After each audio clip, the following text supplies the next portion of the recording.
Welcome to the NCAA Softball Regionals presented by Capital One. And welcome to the Lincoln Regional, home of the 4-seed Nebraska Huskers, as they get set to take on Grand Canyon, the winner advancing to the regional finals tomorrow. And here's how these two clubs advanced with wins in their openers. The Lopes cooled down the Louisville Cards, got the upset 5-1. Jacked a couple of home runs, got a great pitching performance from Oakley Vickers. And for Nebraska, they had to come from behind. The Coyotes of South Dakota jumped in front, but then a late rally for the Huskers. They brought Jordy Fromm in from the bullpen to lock it up. And so this is where we stand. Our winner moves on, has to win once tomorrow. The loser will come back for an elimination game tonight against the winner of Louisville, South Dakota. That loser is 2 and BBQ. Hey everybody, I'm Beth Mowens alongside Michelle Smith and Jessica Mendoza.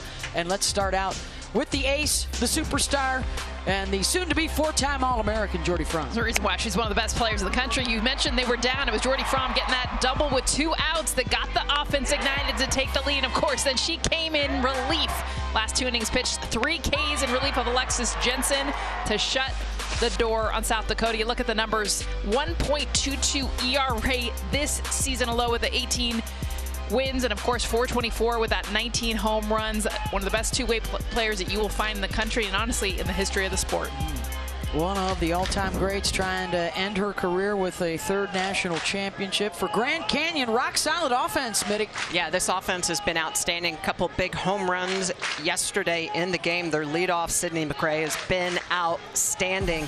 Her 4th home run of the season yesterday. She was 3 for 4, and she does it slap style, coming through the box, drives this ball over the wall. McCray, just a lot of energy, is a massive stolen base threat as well. And then Emily Gonzalez, her 13th home run of the year. And Gonzalez, long gone Gonzalez, was really good during the game. 89 home runs for this team. Hey, how about 89% of the teams start 2-0, end up winning the regional and going to the Supers? One of these two about to move on to the finals tomorrow.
Starting lineup for the Huskers brought to you by Capital One, and it's the 2 Hannahs from the opening round against South Dakota.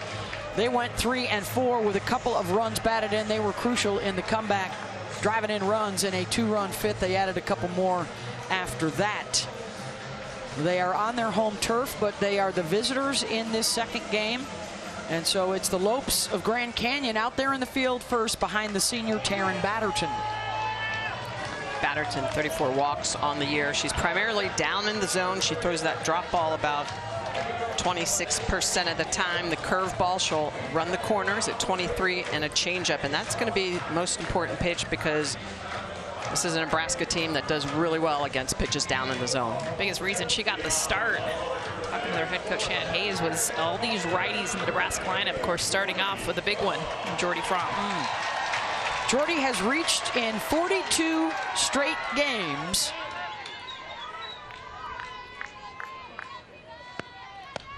And for the second year in a row, she is flirting with a 400 batting average, 20 home runs, and 20 wins in the circle. That is all attainable if they continue to win. A rarity in our sport. And there is Jordy's first look at the change.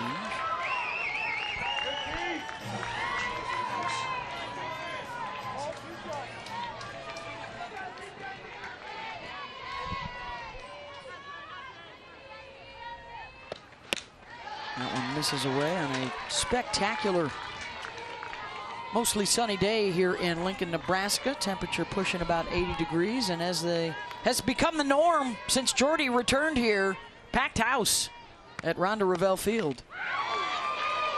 Off the end of the bat, that's 1-2.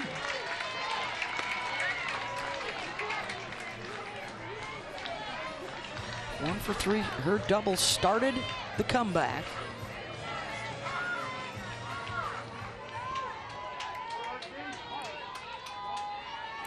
Be imperative for Nebraska to really hit that changeup today, do something with it.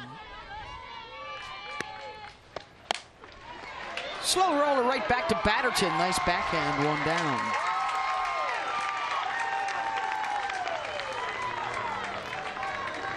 There's a great sequence of pitches. You know, a couple changeups mixed in there. The last one a curveball. You can tell Jordy chasing pitches outside of the zone. Hit that one off the very end of the bat. So part of the continued game plan, I'm sure, for Batterton and Grand Canyon against all these righties. A lot of outside and a lot of changeups. That'll bring up Hannah Corr, who's got 18 hits in her last 14 games. The senior making the most of her final home stretch of her career. It is a senior-laden group. It is a roster filled with Nebraska natives. And they know that this is their last dance together to try and win a national championship.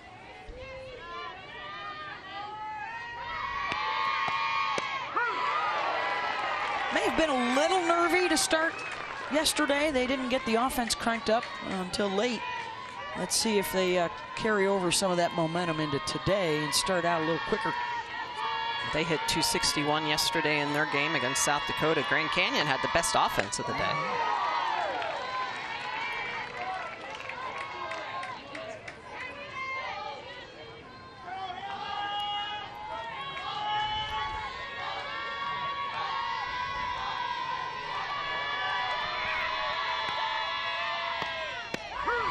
That's a beautiful changeup. Smitty, I know you love the miles per hour on it too, because Batterton, when she's going right, can get upper 60s. Yeah. You've seen already 66, and then to have the changeup down at 54 is impressive.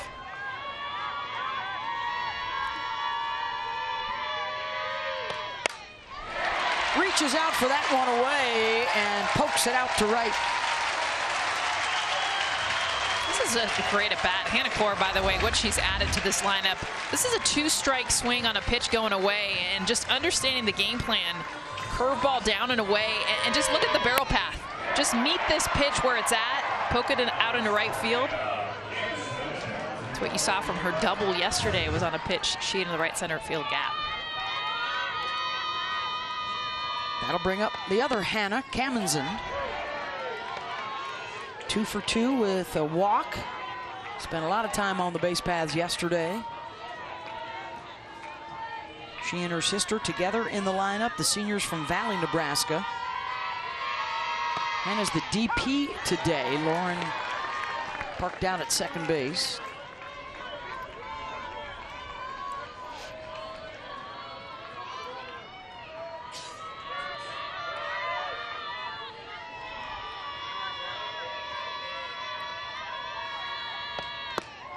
She was the only player in the lineup that had multiple hits. Couple doubles too, extra base hits. There's Lauren watching her sister.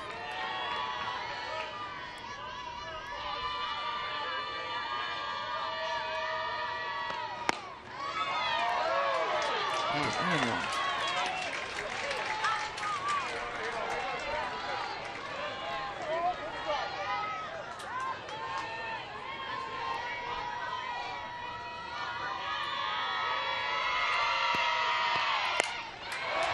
Lifts that one to right. And the catch is made by Shiflett. Can they double up the base runner? No. Core quick to get back. 2 down. Left-handed right fielder, too. Not something you're used to seeing. She had to actually turn her whole body to make that throw to first base. They might have had a chance to double off Hannah Core, who was stealing on the pitch.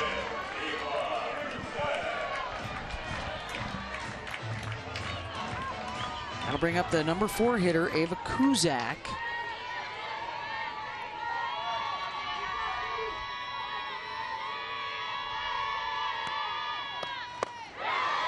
Swings through it at 67 miles an hour.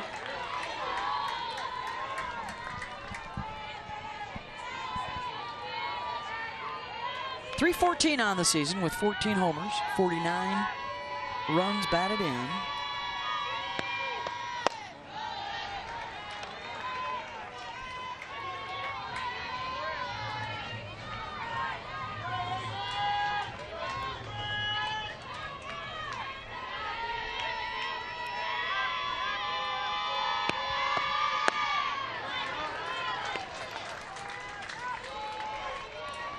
Well, you hear the shouts from the Nebraska dugout. They may have already picked the changeup of Batterton.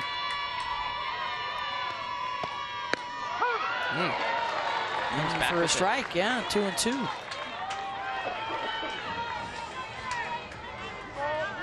Also saw Rhonda Ravel just a moment ago pointing at her ear when she was looking at Hannah Core to say, hey, listen to us. She's staring Get a better jump. Right into the hand. Standing next to the dugout, Rhonda Ravel is. So if she has it, she can communicate directly into the dugout, who can then shout. Yep. A lot of times you see a coach get way towards third base to be able to see, but she's right there even.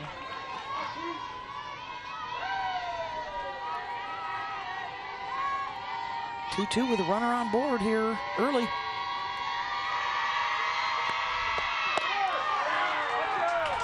I'm going to hear GCU, they're yelling out of their dugout trying to, the game you play, the back and forth, when you pick a change or pick a pitch, you have your dugout yelling and trying to hide and cover what the opposing dugout saying. Canning complaining on that last one. Ava Cusack thought she walked through the bat. Yeah. They were saying it inhibited Lucas from being able to throw down a second. Stolen base for Core. And there is the walk. Wow, and I think Batterton, she thought she had strike 3 on that. Head coach Shannon Hayes as well is wondering where that last pitch missed. So this is a pitch on the outer half, a changeup. Doesn't get the call.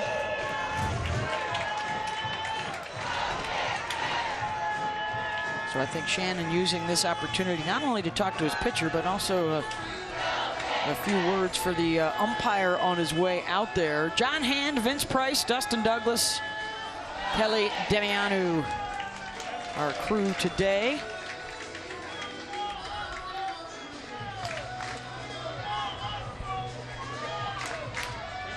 Probably just getting a good understanding what the umpire zone is. Being able to adjust to that. She's going to throw that changeup. She's got to get it down anyway. She does not want that changeup to be that high. Clearly a pitch she's already leaning on. 22 pitches, 8 changeups already. Yeah, typically he only throws about 18%, so she's well above that. Here's Jessie Farrell. The catcher from Henderson, Nevada, 16 home runs on the year. She was 1 for 3 yesterday.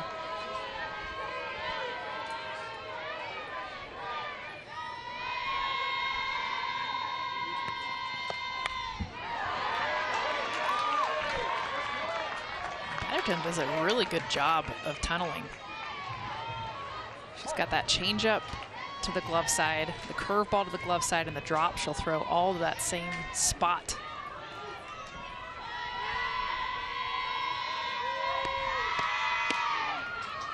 Now the one thing for Nebraska, and you saw Jordy Fromm say it immediately as she came back from her at bat, is these righties are going to adjust and get on the plate. So I haven't seen a whole lot inside to righties.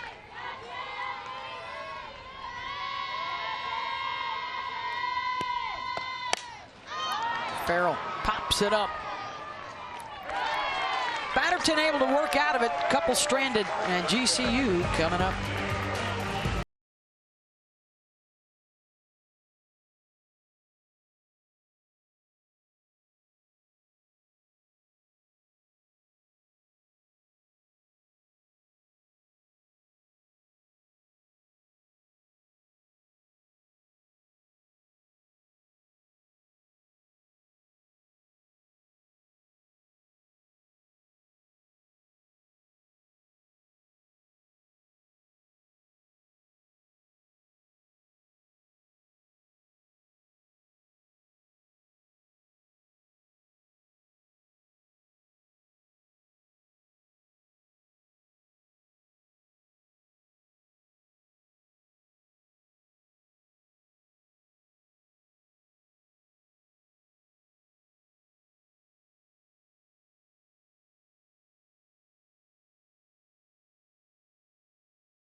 Let's check out the starting lineup for the Antelopes of Grand Canyon, brought to you by Capital One, and they are very dangerous in the heart of that order, all with home run power. Cooper, Martin, and Gonzalez, 44 of them collectively on the season. And can they either get to the Jordy Rise or lay off it out of the zone? We'll find out here in a moment, with Fromm getting the start in the circle. Well, Fromm is at her best when she's really using all of her pitches, but her primary pitch is that rise ball. It's so explosive at the top of the zone. I mean, the senior, she is a 4-time pitcher of the conference each of her years that she has played ball, and Jordy Fromm is just a superstar. Look at this rise ball, the way it's going to move at the upper part of the zone. Yesterday she was throwing this pitch so effectively, but she can also go downstairs with a really good drop ball. She'll throw that about 25% of the time, and the changeup about 18% of the time. She will drop that down to about 58 miles an hour, and that's really where it's most effective. So the high velocity at the top of the 60s up towards 70 miles an hour with that rise and drop. And a very dangerous leadoff, Sydney McCray, outstanding yesterday in the Lopes win.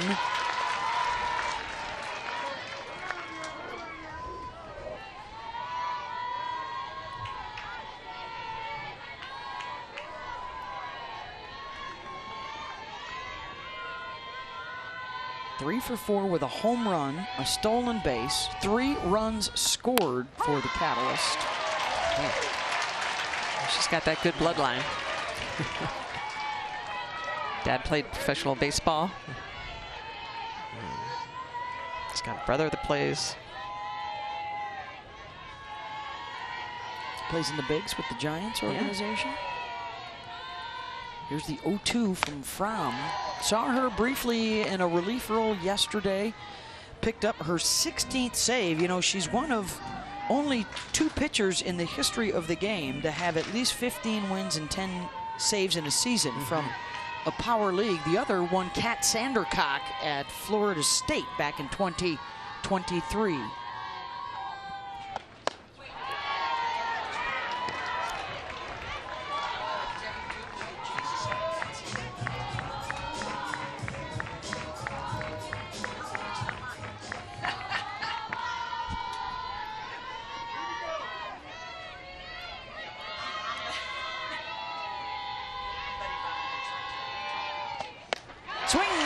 And a strikeout to open things up for Jordy. Now this is where Fromm is just so good. She works the edges. She's got complete control and command of her pitches, and goes to the outer part of the play as McCray is going to come through that zone. She's got a little bit of up on that pitch. She does throw that screwball most often to left-handed hitters.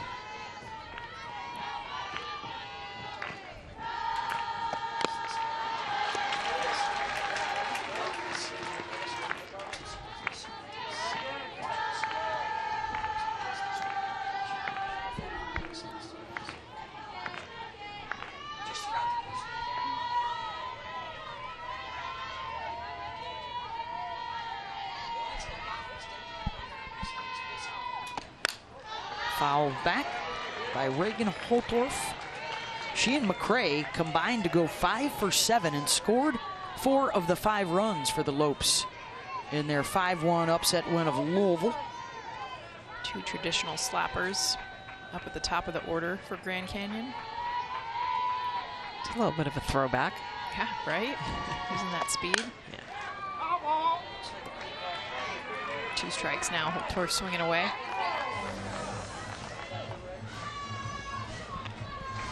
This is one of the best days of the season when you've got 5-6 games going on. You got your 7 innings up. You got all your laptops and iPads and whatever you got out watching multiple games. Multiple eyeballs on multiple games. Reese Atwood just hit a home run for Texas, y'all. My ears start calling games from another game that you're not seeing. Yep. Oklahoma State went up 1-0 on Stanford with a home run. We're watching that closely with a couple of grads up here. Did graduate, right, you guys? And a master's. Come on. Wow. Come on. 1-2 from Fromm. Jesse Farrell goes outside to get it.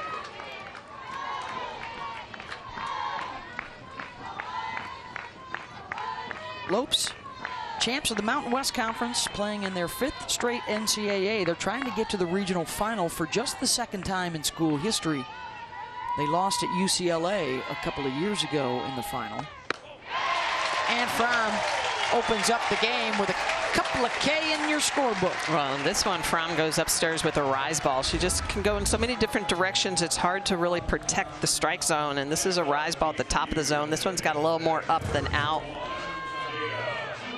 2nd strikeout of the game. Now the number 3 hitter, Jada Cooper. Sophomore out of Houston, all Mountain West performer. Not only home run power, but a good eye at the plate. 50 walks, a school record. She's top 10 in the country this year. I think they're going to need her to swing and hit today to have a shot with the Huskers. Yeah, these 3, we talked about it in the open, Cooper, Martin, and Gonzalez. They are the power.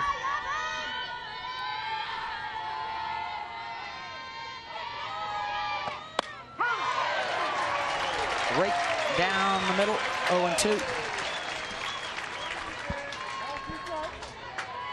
How about Jordy just attacking the strike zone, too? I mean, gotten ahead of all 3 hitters.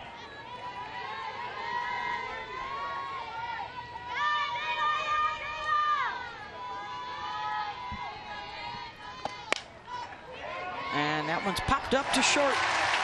Ava Kuzak's there. 1-2-3 for Jordy. Scoreless to the 2nd.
Already all kinds of drama as mayhem gets underway. 4 mid-majors pulled off upsets yesterday, including Grand Canyon. Stetson, of course, the big one over Florida State. The SEC, dominant, perfect, 12-0 in the opening round.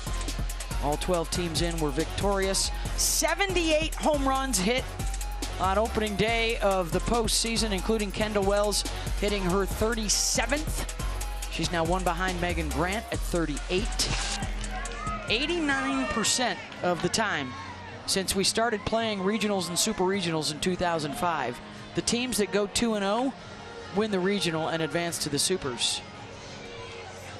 Those are the Coyotes of South Dakota. They've got to try and work their way out of the losers bracket. They are on deck to face Louisville. They're already here. They're out in center field on the berm. This just is like travel ball softball, like since you're 5, 6, 7 years old, right? Just watching softball all day, pick up a spot on the grass. 48 years of softball at South Dakota, and those ladies are the first to play in the NCAA tournament, so they are soaking it all in. The experience is what it's about. Well, look at this crowd, too. I mean, you get to be here and be a part of this. And to sit in the stands, I mean, how often do we three ever get to sit in the stands and be a part of a softball game? So I think not enough. For South Dakota, they want to be one of many that's just enjoying taking in some good softball today.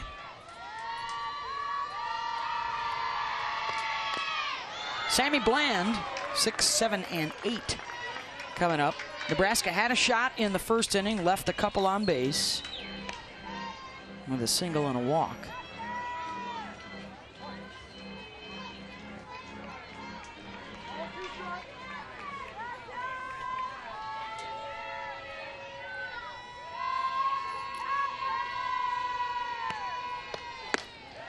Batterton misses away.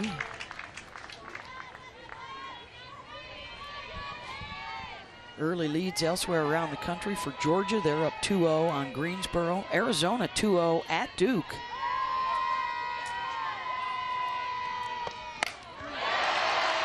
Bland out to center. One down. Of course, the Florida Gators already victorious. Kenley Cahalan a 3-run home run. So Florida into the regional final in Gainesville. That's the first team to advance today.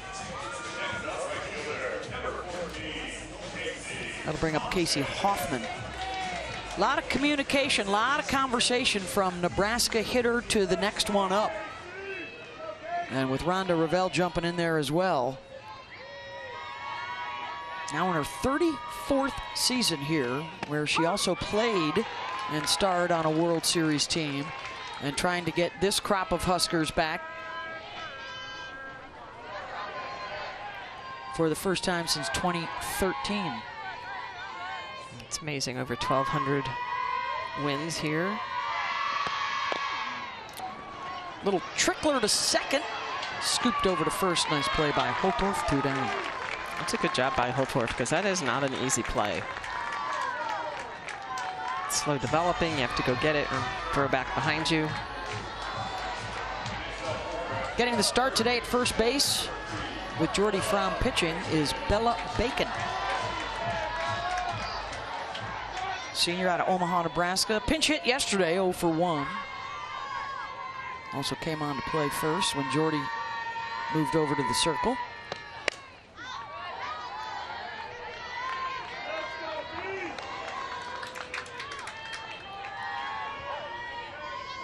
.333 on the season, 891 OPS.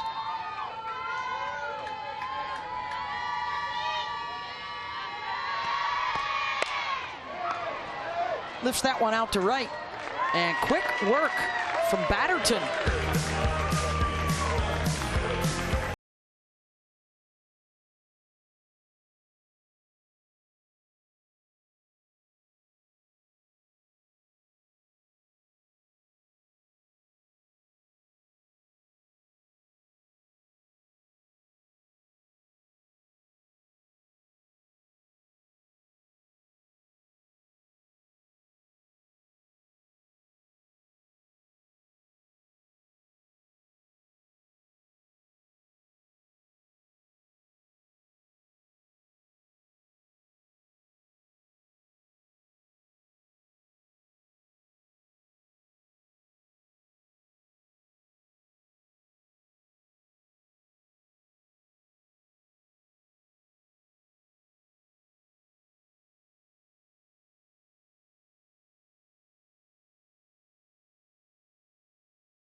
Up for Grand Canyon.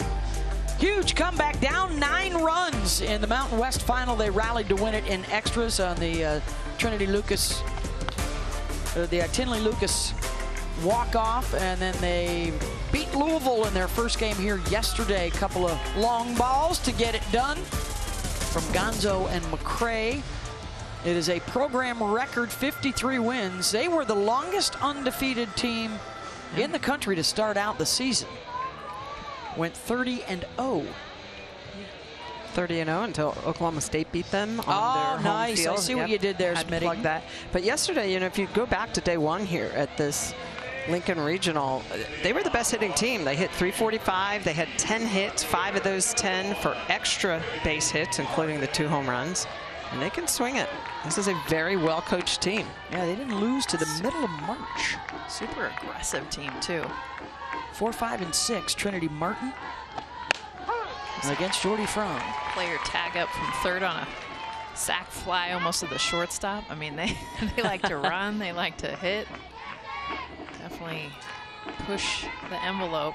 Although Shannon Hayes wanted to let me know that before the game, I did not send her, just so you know. I figured he did. Remember, he did the Cobra. Yeah, he did the Cobra. It wasn't Surrender Cobra. Surrender. It was like I didn't call it Cobra. So and I told him, like, we had your back. We got video. We got it. Yeah. And he said, I was telling her, fake it, fake it, fake it. And it was Sydney McCray. And she said, he needs to just tell me don't go. Oh, I heard fake it, Sydney, and I thought that make it. maybe go. She heard make it. Yeah. Fromm is hot early. Wow, She she's struck out 3 of 4. Yeah, and Beth, she's just continuing to expand the strike zone on the outer half. Look at the way the lefty is going to swing through this pitch. That's a nice screwball. Her screwball naturally has a little bit of lift as well as going out away from those lefties. So 3 strikeouts now for the ace pitcher for Nebraska. Yeah, 4-time conference pitcher of the year. That honor only belongs to Kat Osterman from Texas and Paige Parker from her days at Oklahoma. They were all at the same school. Jordy obviously twice at OU and now twice at Nebraska. And a 4-time All-American, pretty much guaranteed. I'm guessing she's going to be a finalist, one of the 3 finalists for Player of the Year honors. She could go back-to-back. Well, she should. I mean, look at her numbers. You know, she's a top 10 in the country. ERA, shutouts, whip. The one for me that's most impressive is the whip, because the whip really leads into the ERA. Yeah. She doesn't give up a lot of home runs. She's only given up 8 long balls, which for a rise ball pitcher is amazing, especially in the day of the long ball here this year. The year of the long ball.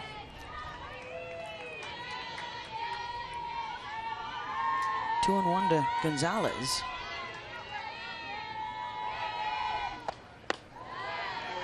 Back-to-back National Player of the Year honors. They're all one-namers. Kat, D'Lo, Ricketts, Garcia, and then Jocelyn Allo. Notable that 3 of those 4 pitchers are pitchers who rake, or who did rake. Some still raking. I think when you do both at an elite level, it just sets you apart. Yeah. Jordy will be playing with a couple of those this summer. She's on the U.S. national team. They've got a couple of teams going at different tournaments in Oklahoma City this summer. Building towards Los Angeles. Continues to impress. 4 of the first 5 sent back to the dugout swinging. Well, Jordy Fromm is at her best when she is against an aggressive offense, because they like to swing the bat, and so she can induce this swing and miss. This is just a flat-out rise ball, and she will challenge you. She'll put it right down the middle of the plate. Look at the energy, the passion that she pitches with. Just a lot of fun to watch. Here's Addison Shiflett.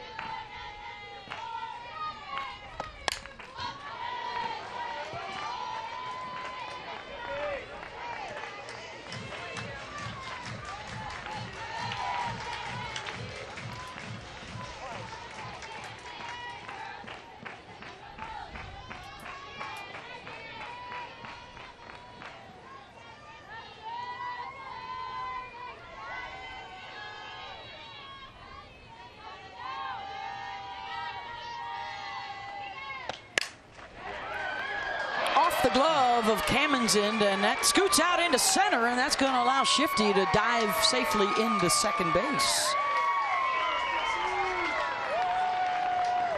This is a first base runner. This is a hard hit ball, but definitely a ball that Lauren Kamenzend needs to make all day long. And I think the biggest surprise is that no outfielder was following this. So this goes down as an error. But really, to me, it's a double error on the outfield for not following this. But how about the hustle? Shifty, not just getting the single or the on base with an error, but reading that went into no man's land, taking 2.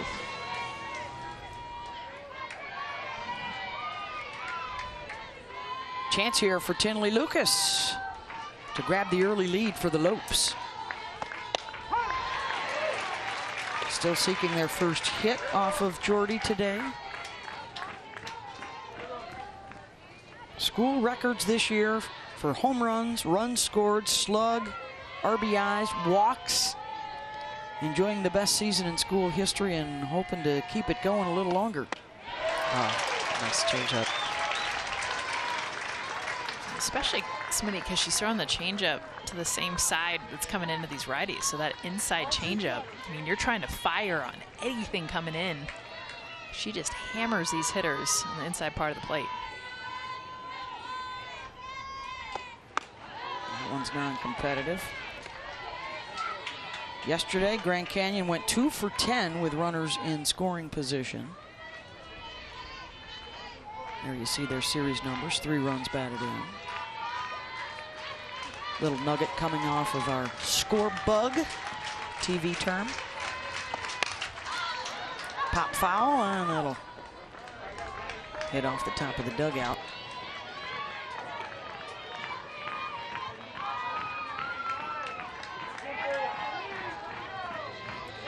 Tinley Lucas was the hero of their big comeback to win the Mountain West.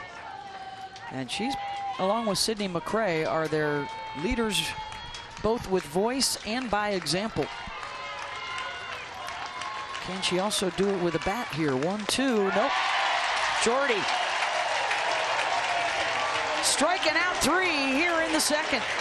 The senior just getting it done. The Big Ten Pitcher of the Year showing that she's got a lot of different pitches. Screwball for the first strikeout, rise ball for the second, and then how about this nasty changeup? Jordy Ball getting it done with 5 strikeouts.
There's no place like home for these Huskers. A new program record for season attendance, for a single game attendance. Their average was 4th best in the country at nearly 3,000 a day. And just one loss all year. That was to UCLA. And in fact, their last loss, coming in winners of 22 in a row. That last loss was way back at the end of March. Hottest team in the country heading into the postseason. Winners of the Big Ten regular season and tournament titles.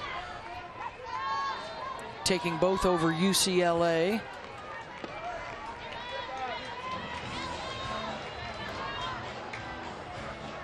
This is Lauren Kamenzen, 9, and then the top.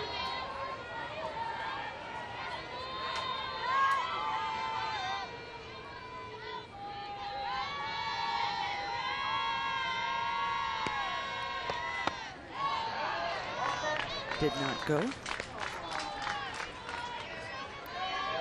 There's a look at the Huskers' resume with that longest active winning streak. Their first time playing at home in the postseason since 2013. They are trying to win this weekend to host their first ever NCAA Super Regional in the 2 decades that we've been playing Supers. They did win on the road, went out to Oregon to beat the Ducks back in 2013 to advance to the Oklahoma City party that year. But boy, would this place be nutso if they were here next week. Well, they scheduled their whole early season just to have this opportunity. Last year, you remember, they went to Baton Rouge and ended up winning that regional, went to Tennessee and ultra competitive against Carlin Pickens and Tennessee, and fell just short, 1 game short. Yeah, won the first one and then a pair of 1-run losses. And Rhonda Revelle knew. She was like, you know what, we need to schedule harder at the beginning of the year before the Big Ten so that we have the opportunity to host. Because it is such a distinct advantage when you're playing these games, these regionals and super regionals at home. And you get to tap into that when you get to this time of year. Look, we played some of the best teams in the country. Whether you win or lose, you have something to be able to tap into. And understanding, a lot of times you end up facing those teams. Yeah. Absolutely. I mean, look at Oklahoma State and Stanford. We were just talking about that. Yeah. They played each other. I mean, I give Kenny Gajewski a ton of credit for going out to Stanford first weekend of the season. Well, similar story. Interesting you mentioned that matchup, because one of those two may be the ones that would face the winner of this regional as Kamenzen grounds out. And we go back to the top. And the crowd wants to see a Fromm bomb from Jordy. Crank this place up a notch. Well, Batterton, good job. First time through the lineup against Nebraska. She threw a lot of changeups. She threw a lot specifically to Jordy Fromm as well. See if she makes the adjustment. She got her to ground out off the end of the bat. Jordy thinks bunt. That's a little, I'm going to show bunt just to pull the corners in so I can. She just glared at Ellie Pond at third, just like, I dare you to come in. Fromm bunt doesn't have the same ring as Fromm bomb does. Oh, and she did that her first at bat too. She is not identifying this changeup. Yes. Yeah, same thing happened. Changeup in the dirt, and she swung through it.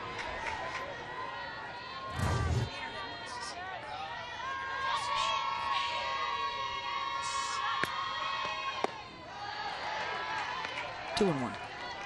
Got to go back to the changeup.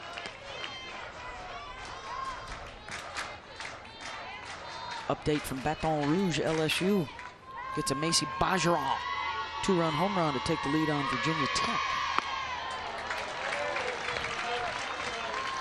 Changeup's been kind of all over the place. This at bat, it was in the dirt, now way over the head of Fromm.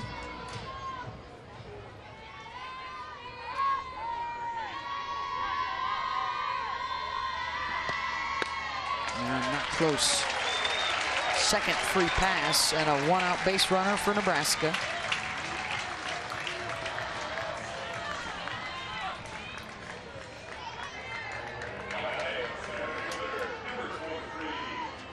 And of course, singled back in the first inning.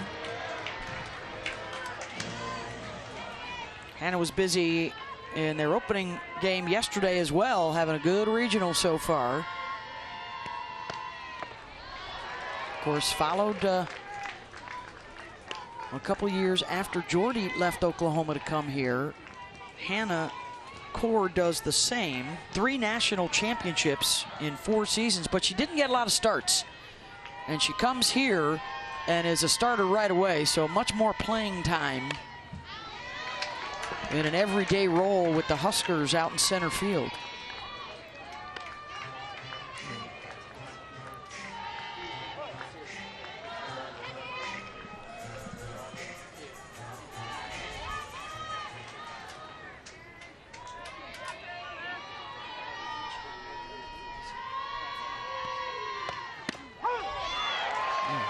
That's a great spot for Batterton to come inside to, because she has been a lot away. She uses that curveball, the drop ball away, the changeup. But to be able to establish the inside part of the plate, it's only going to help her.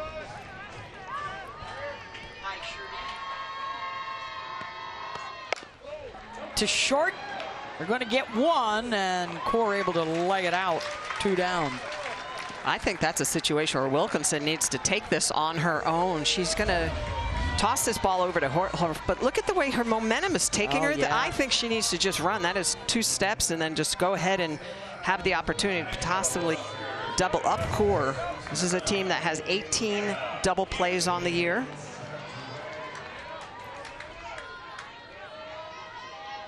Passes the bat to Hannah Kamenzen. Flew out to right, her first time up.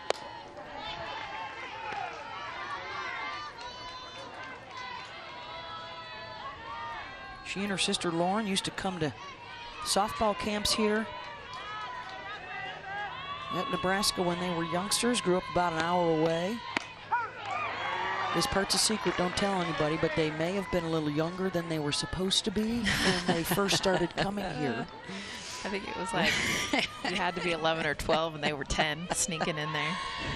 That's how much they wanted to play here. And what's cool is now they look around and see these crowds and see the reaction they get from little girls. And she told us, I used to be that little girl. And it's so cool now that I'm on the field and they're watching me, and one day I'm going to watch some of them on this field. Yeah, we asked, you know, her being one of these mega seniors, of who are you playing for? And she said, I'm playing for the little girl that was me in the stands. And she teared up talking about it. Just to have that perspective at 21, 22 years old, so impressive. And it is a great story because they started their careers at Arkansas along with Casey Huffman. And, you know, for those athletes to come back to realize they want to help inspire these local kids is amazing. There she is, getting her M&M. She'll be out there one day. She's ready. Sugar up, baby. I'll tell you what, it is brilliant to have a playground at a softball field. Like, I can't even tell you. I mean, you know, you're in San Diego. You've seen what they do at these stadiums so the kids can have a whole bunch of stuff to do while watching the game. You got a slide. I mean, come on. It's a family affair. Look at all the kids on the slide right now. So cool. Full count. And nice backhanded play by Pond over to first. Got her. Little glove love.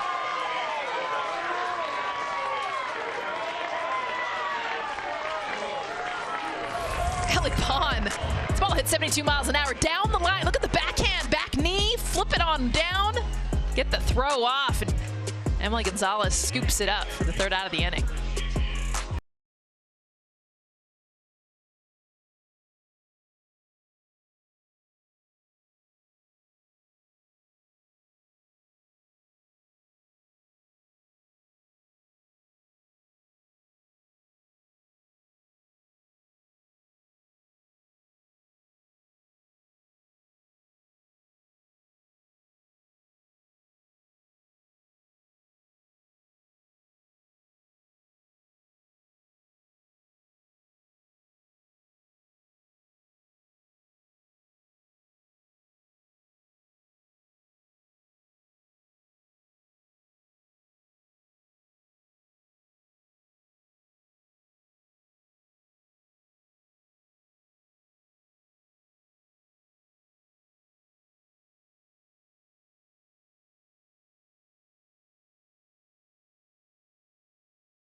crushing it.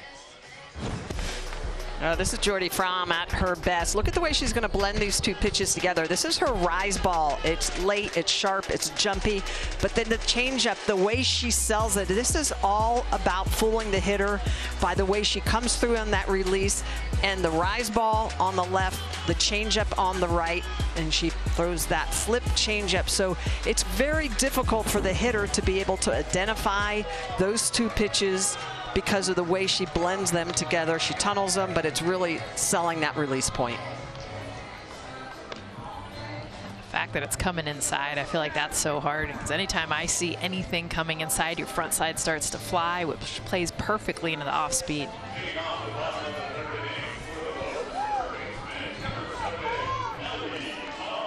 To the bottom of the third here, Ellie Pond 8-9 in the top. Update from a team that may be coming to Nebraska next week as Pond drives it up the middle. 4-0 Oklahoma State now over Stanford. Home runs from Rosie Davis and Carly Godwin. That's in the Stillwater Regional. And Texas now has gone up 5-0 on Wisconsin. And the first hit of the ball game for GCU. Here's the 9-hitter, Haley Wilkinson.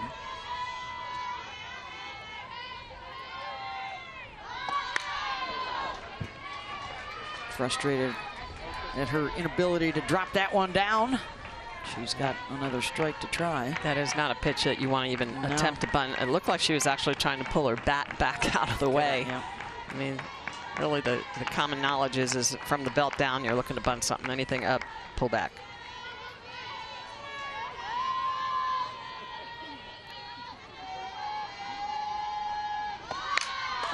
Tries again. 0-2. Great hustle from Sammy Bland. And they are all over this bunt. I mean, honestly, it was probably better they didn't get it down, because they might have been able to turn two. That's how much they were expecting it. Now with 2 strikes, I'm thinking Wilkinson's probably going to swing away. A run of 3 straight lefties here to face Jordy.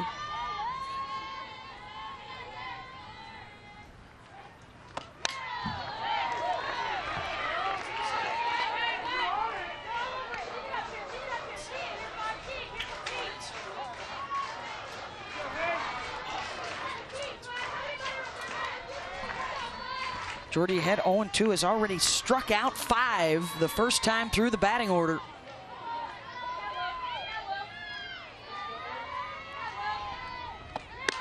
Make it 6 with the rise. She's just so good at knowing where she needs to place this pitch to induce the swing and miss. And this one has a little bit of rise. It's got a little bit of out, especially with the lefties. She likes to throw almost like a scries ball. It's a screwball rise ball. It's going up and away. But look at that swing and miss. You could just see the way she baits that hitter into swinging through that pitch. 80+ wins now in Jordy's career with over 40 home runs. And remember, she wasn't swinging a bat much at Oklahoma, so the 40 dingers just really the last 2 years here in Lincoln.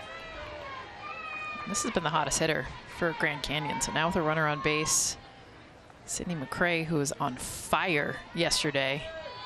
Had the home run, a couple hits. It's all over the base paths.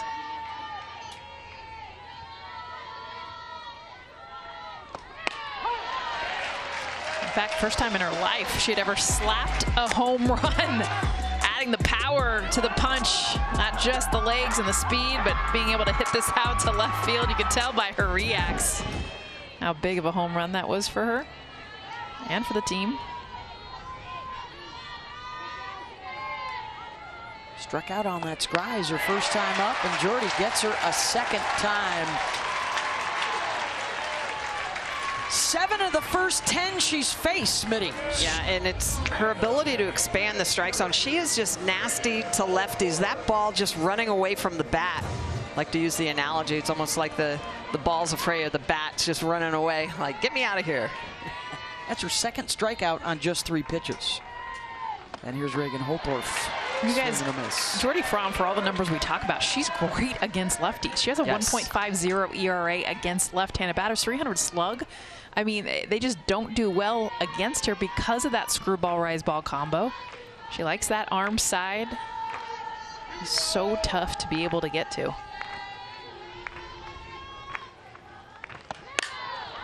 Ground ball to short. Kuzak sidearms it, side retired. Can Nebraska get the bats going? Just 1 for 10 so far.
Welcome back to the NCAA Softball Regionals presented by Capital One. And welcome back to Lincoln, Nebraska. Scoreless as we head to the fourth with Rhonda Ravel. Well, Coach, just the 1 hit through 3 innings. How do you guys get to Taryn Batterton?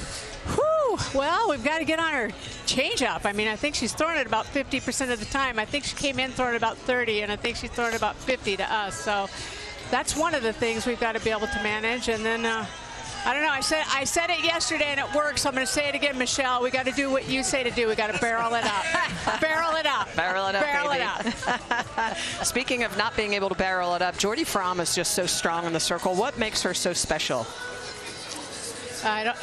We don't have long enough, but I mean, you know, she's the ultimate competitor, and she just is. She loves to pitch on this stage, and she loves to pitch in Nebraska, and so, you know, she's just out there dealing and giving us everything she has. Excellent. Thank you very much. Thanks, Coach. Thank you. Barrel it up. Barrel it up. Looking to see some barrels here from Nebraska against Batterton. I love these pictures. You got some barrels with that form. Bringing out the mullets from days gone by with Rhonda and Sip. Cornhuskers for life. 90% of the total wins in school history, these two have been a part of as players and coaches. Greats. Rhonda Ravel Field. I mean, only current head coach to have a name field namesake after her. Wow, she's still coaching. That says enough. Obviously, the decades that they've been a part of this program, what they've done, 7 World Series appearances, 27 NCAA tournament appearances. 4, 5, and 6 coming up. Ava Kuzak walked in the first.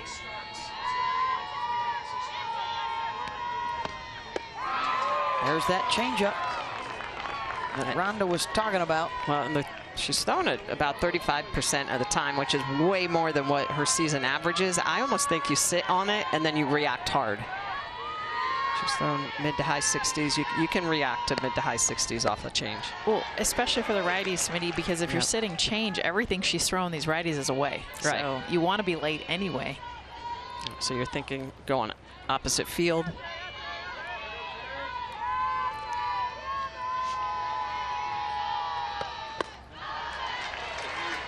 And also this, getting into leverage counts, because when Batterton is behind, she is much more hittable than when she is working from ahead. Huskers did not get their first hit last night until the 4th inning, did not score until the 5th. And off to another slow start the first time through the batting order again today.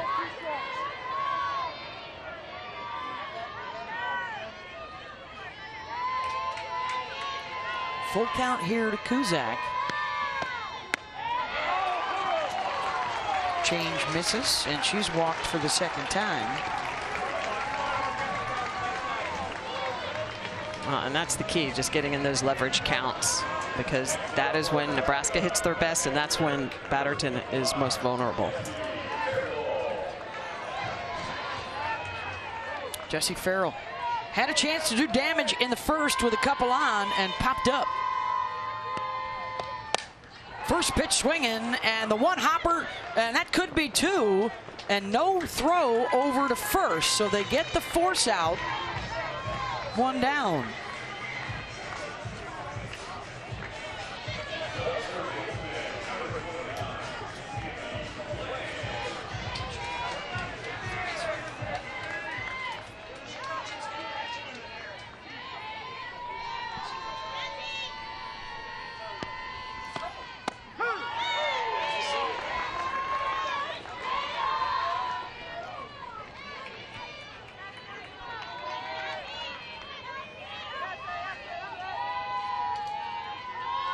Sammy Bland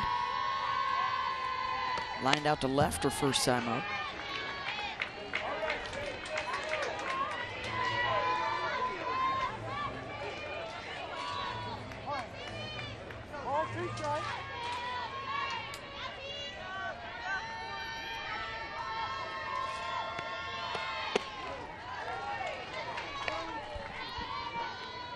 Sammy Bland had one of the hardest hit balls we've seen this game. Really good at bat. Her first at bat, you mentioned the line out to center field. Sydney McCray took away what would have been a double. She's spotting that changeup a little better, too.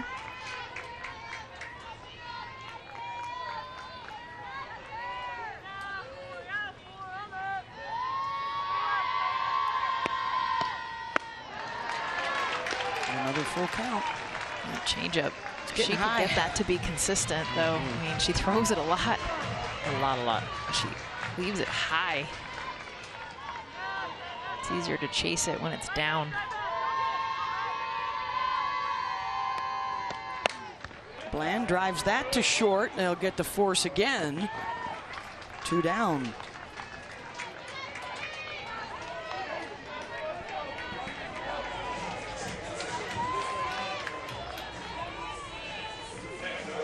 Well, this has been the issue.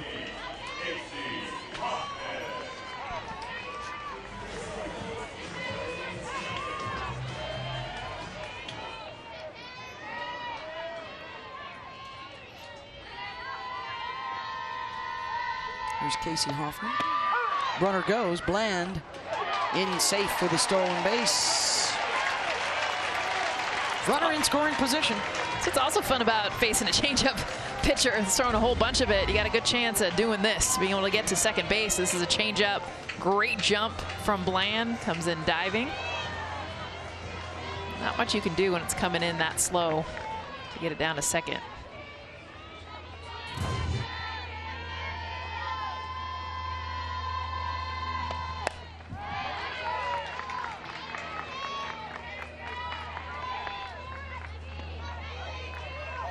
Bland with good speed. That's the 40th stolen base for Nebraska this year. They don't run a lot.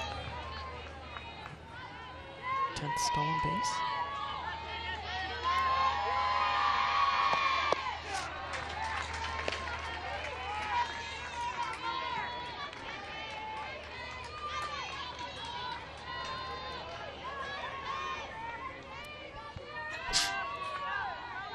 Chance for Batterton to get out of it here. 1-2. And Bland is going to be able to get to third, thinking home, and she'll stay put. 60 feet away from the lead.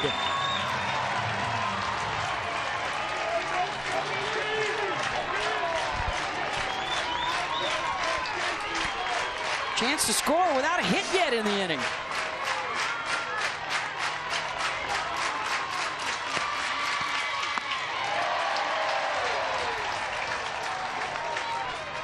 That changeup continues to rise to the eyes.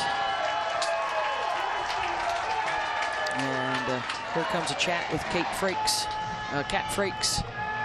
And some activity in the bullpen. I mean, you can see the split that was just up there. Strike to ball ratio, a little out of balance for Batterton.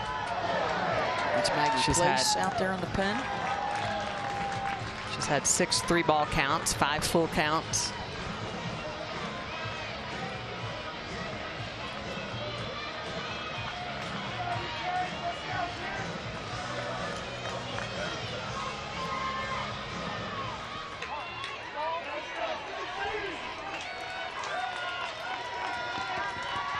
Full count.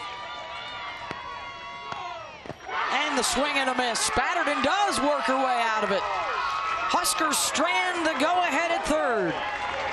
Well, Batterton goes back to the changeup at 53 miles an hour. This one she's able to get low in the ground, and this is where changeups are at their best, in the ground and in the dirt to get out of the jam.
Makes Jordy Fromm so good is getting into right-handed batters. Watch where she gets with her left foot, that angle that she creates with her right hip and to come inside of right-handed batters. So she'll step left to create an angle to come inside to these righties. Misses barrels, and that's exactly what she's been doing at Grand Canyon. Yep, that's a barrel missed. Inside part of the plate, inside part of the bat.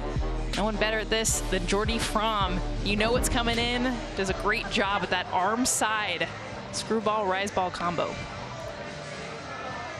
40 pitches so far for Jordy as we head to the bottom of the fourth. So efficient.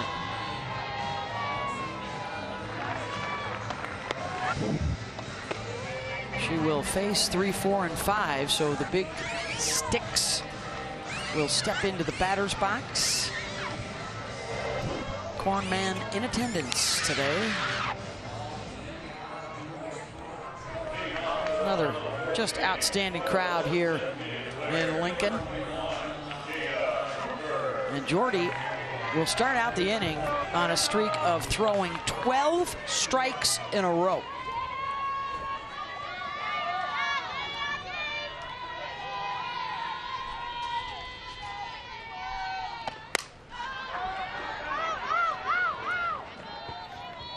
That's 13. Yeah. It's good math. Helping you out, that though, is Beth, good just math. in case you couldn't that is good math. get there. Was that undergrad at Stanford, or was that no, master's? I had to get a master's at Stanford to get that kind of math. Okay. It's the next level. Duly noted. This is the part of the lineup for GCU, too, that's got all the home run power. Ooh. Arizona just slugged another home run. They're beating Duke 4-1. 8-time national champs, trying to make some noise. They've done a little bit of that in the last couple of years under Caitlin Lowe. You don't need that desert air to hit the long ball. No. Durham's been a launch pad Yes, so it far has. this weekend. Dukie's hit 6 yesterday. Yeah, they had the most home runs of any regional yesterday. I think it was 11. Gabriella Shattuck and Tyrena Jones hit 2 apiece. And Fromm continues to mow them down. Strikeout number 8. And we talked about coming in the arm side, then how about coming with the changeup? So the rise and the screw to get the barrel early, and another way to miss a barrel is to pull that string, same part of the plate, at about 8 miles per hour less. Third 3-pitch strikeout for Jordy.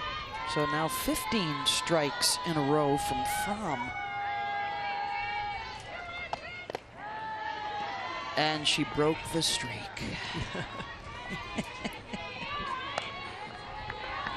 Is that too equal? predictable? Is that equal to the 16 hits that Isa Torres had in a row? I don't know. I don't think it's as cool. Yeah, no, you don't. There's Trinity Martin. I agree, 16 Jess. hits in a row. I know. It's just mind-blowing. Love a pitcher that throws strikes, though.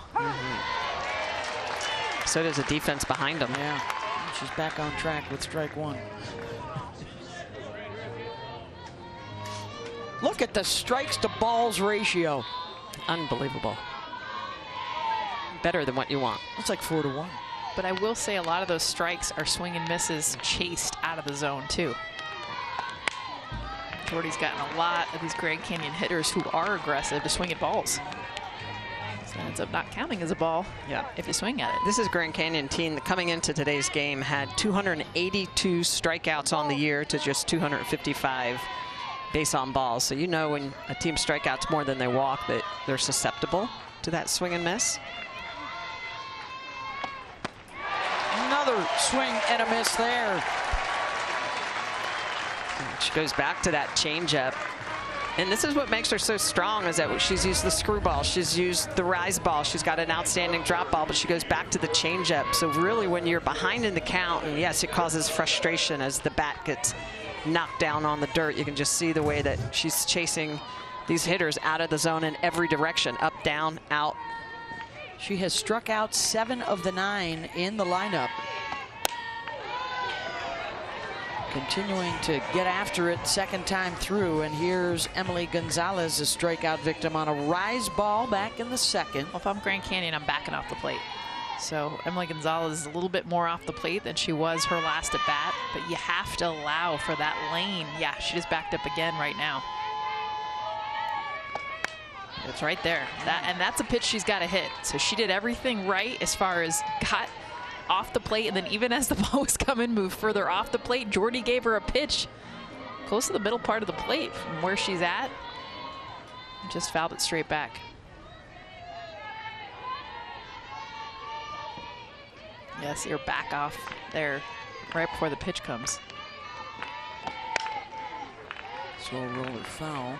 And that is the one thing about dominant ace pitchers, is that you still will get a pitch to hit, but when you see it, you can't foul it back. Yes. You have to make sure you don't miss it. You have to be ready for it. You can't watch it, and you can't foul it off. And now is the time for the changeup. She's come in hard twice.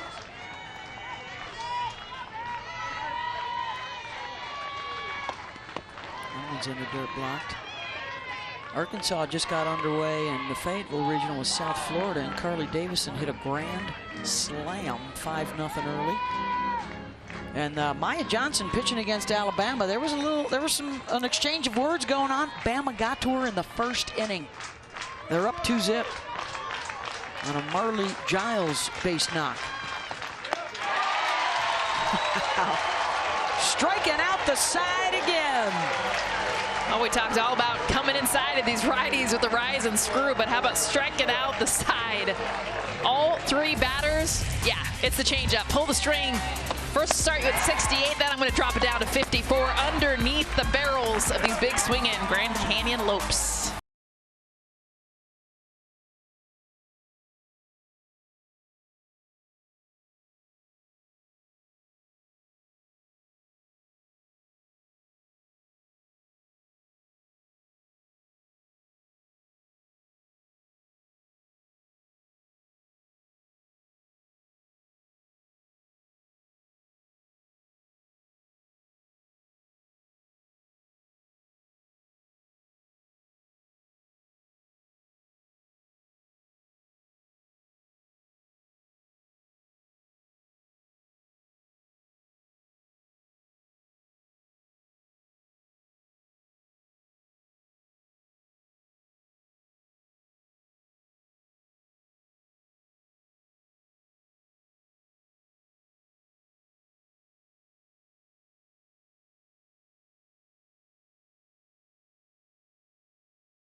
Back here in Lincoln, winner of this one is into the regional final, and we are scoreless to the 5th, and we have Shannon Hayes on the line.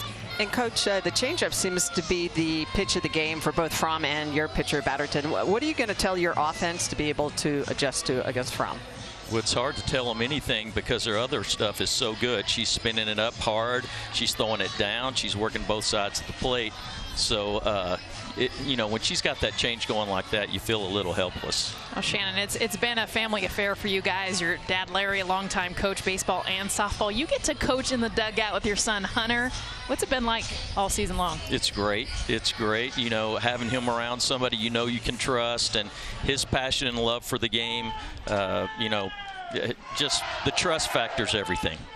All right, thank you so much, Coach. Thank you. Thanks, Coach. Hunter's wife, Jamie, also on staff, but there's the paterfamilias, Larry on the left. USA softball fast pitcher. Yep. They used to play baseball and softball growing up, Shannon did, and followed his dad all around, and now Hunter's right there with him. Tied for most wins in the country this year with Texas Tech. And over the course of the last 5 years since Shannon got to Phoenix, only Oklahoma, UCLA, and Florida State have a better win percentage than the Hayeses do. Well, something that he's talked to the team about, too, is their biggest win in program history was against UCLA. Remember, a few years back, going into that LA regional. And, in fact, last night they were all watching because Emily Darwin transferred from Grand Canyon, came into pitch against UCLA last night when it looked like they were going to beat them. Yeah, pretty wild. Crazy, wild game. So Grand Canyon, a lot of ties, a lot of different schools. Westwood was Wildwood last night. Yes, it It was was. a 3-run 7th inning, or 3-run 7th to win it. 12 to 11. I was surprised that game was only 3 hours, just over 3 hours, because 20. A lot of passion. There's Bella Bacon. This is when Nebraska started swinging it yesterday in the 5th inning, scored a pair when they were trailing 1-0. It's Bacon, Kamenzend, and then Jordy. The other Kamenzend.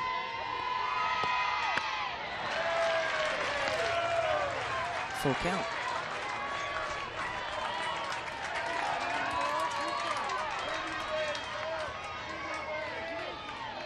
UCF has beaten Stetson. That's a final, so they are into the Tallahassee regional final tomorrow. As Bacon draws the leadoff walk, and the go-ahead aboard. Hey, the Women's College World Series, of course, is coming your way soon. May 28th, first pitch at noon Eastern, tipping off our annual Thursday quadruple header on ESPN. For more information, go to NCAA.com, the home of all NCAA championships. Nebraska does not have a hit yet with a runner on base. In fact, just one hit for each side so far. And they'll get a pinch runner, some better speed. Kennedy Williams down at first. This is second consecutive inning that Nebraska has started off with a leadoff walk.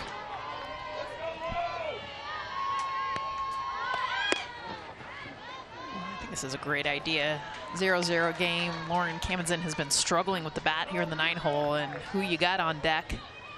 Jordy Fromm. Only problem with bunting her over is having first base open. I mean, I would walk Jordy again before pitching to her.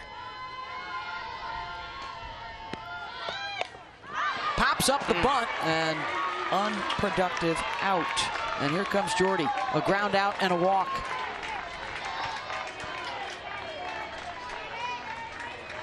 This is when execution comes into play. We always talk about it at the end of the year. You want to be in those championships and play for them. You've got to be able to execute, have productive outs, and get big hits from women like this. Jordy was the rally starter yesterday in the 5th. Doubled down the left field line. Taryn Batterton has kept them at bay so far.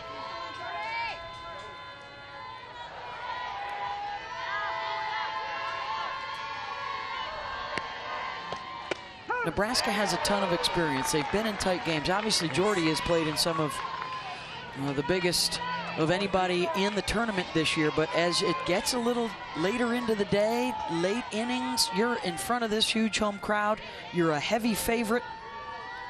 Can you keep those thoughts from creeping into your mind and starting to tighten up a little bit? Even though this is still winner's bracket, it's a much longer road if you fall out of that into the loser's bracket.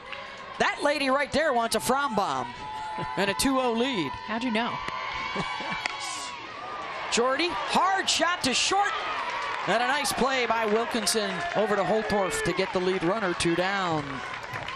Well, and that's the problem with the non-productive out when the number 9 hole is up, because if you get your runner moved up to second base, you're not getting that out. That's probably a base hit for Jordy Fromm.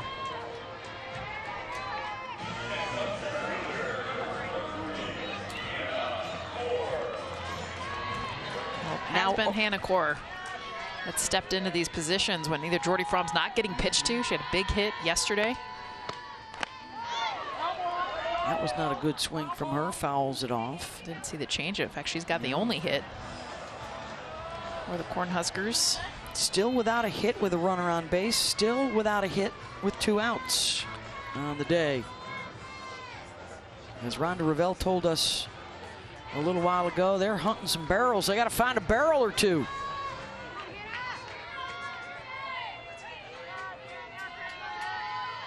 Core had the big RBI triple to drive in the first run of the game yesterday in the 5th inning, and lashes that one down the line, and it's fair. And Core is going to do it for the 2nd game in a row.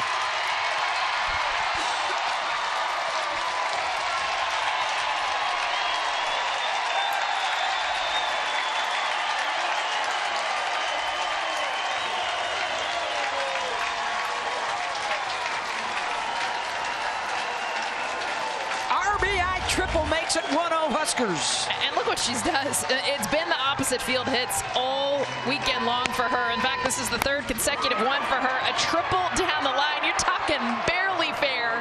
Just pokes it on down. An easy score for Jordy Fromm as it got kicked around over there in right field. But Hannah Core, talk about the senior class. Yes, led by Jordy, but it has been Hannah Core that has come up big this weekend.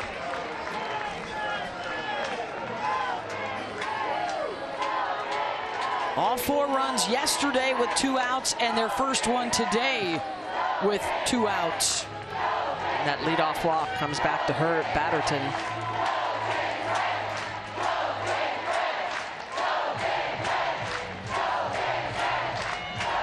On their feet in Lincoln.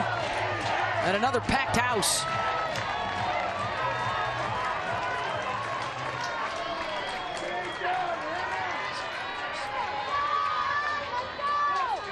Here's Hannah Camenzind. Strike on the corner. Got some activity out in the Lopes pen with Oakley Vickers, yesterday's winner.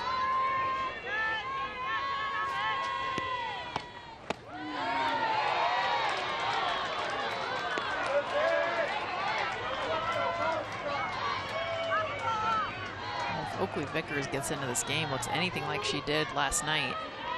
Nebraska better get more runs in while they can. Camenzind to short. Wilkinson over to first, and the throw is an errant one.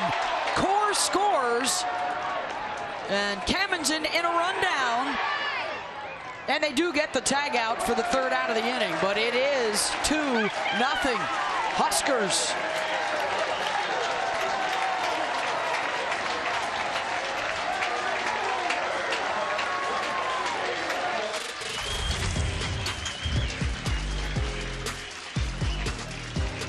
The Huskers getting it done. Another run-scoring triple for Hannah Core, scoring Jordy. And then Hannah touches home as well.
Here's our game track. Nebraska grabbing the lead 2-0 in the top of the 5th.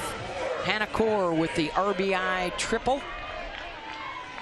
And now Grand Canyon finds itself down a couple as we go to the bottom of the inning. It has been tough sledding against Jordy Fromm and her nasty changeup. She has struck out 10. Her career high is 14. She struck out the side last inning on changeups. How about the 12th time she's done that this year, struck out the side? She's facing Shiflett here and Pond shortly. Those are the only two that have not struck out yet in the game. Jordy's trying to get all 9 in the lineup at least once.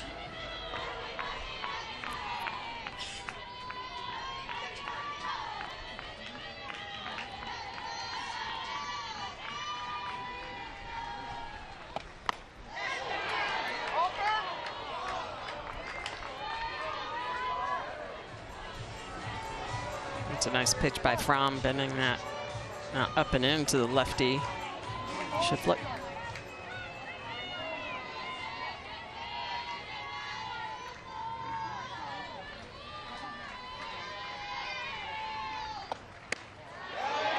That one misses. Wow, nice pitch. Change up on the inner half, doesn't get the call, but really good combination. Well, she hasn't thrown that to the glove side. The changeup's all been to the other side of the plate. So it was a good job on her part getting it over to that side of the plate. Really caught Shiflett off guard.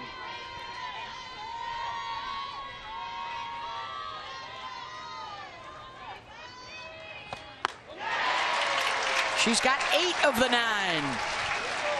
And this is what 11. makes Fromm so difficult, is that she's going to set you up with a pitch on the inner half, the changeup, and then she's going to expand the zone with the rise ball up and out. So the changeup is actually what allows you, or allows her, to get this chase, the swing and miss on a pitch elevated out of the zone. 18th swing and miss already here in the 5th inning. Jordy Fromm, not just the 11 strikeouts, but the fact that just missing barrels left and right.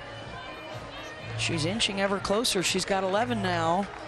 And here comes Lucas, struck out on a changeup in the 2nd. With Ellie Pond on deck, she is the only other Lope, and actually now the only Lope left that has not struck out.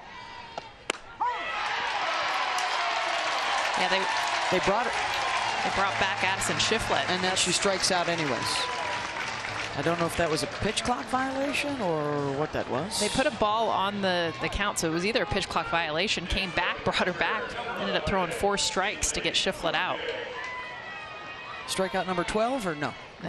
Exactly. 11.5. So now Tinley Lucas. Yeah, we're told it was a pitch clock violation. Kirsten Roos and Sarah Gordon have homered for Georgia. They lead UNC Greensboro, one of the other mid-majors who pulled off a nice upset yesterday.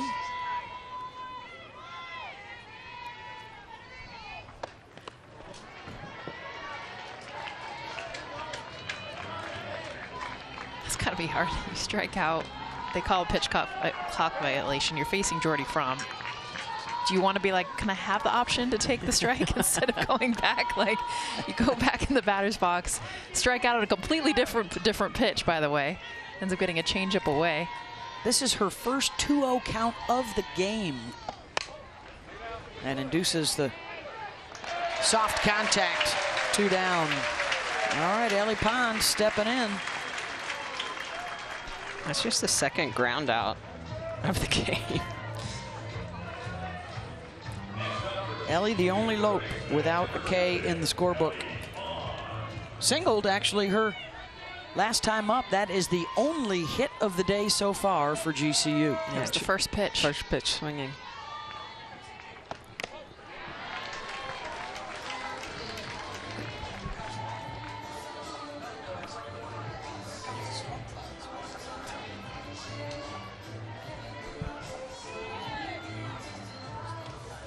Pond had that great defensive play as well.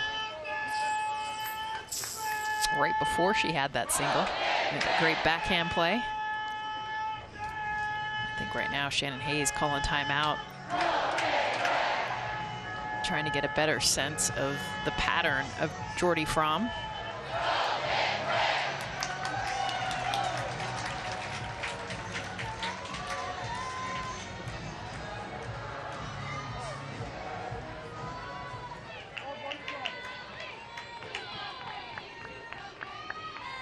Oh, 1 to Pond.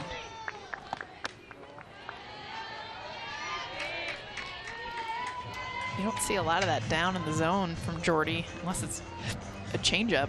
Yeah, not today. She normally does throw her drop ball about 25% of the time, but obviously the report for today was the rise ball changeup combination. It's a swing and miss there, and now 1 strike away from striking out all 9 in the Lopes lineup.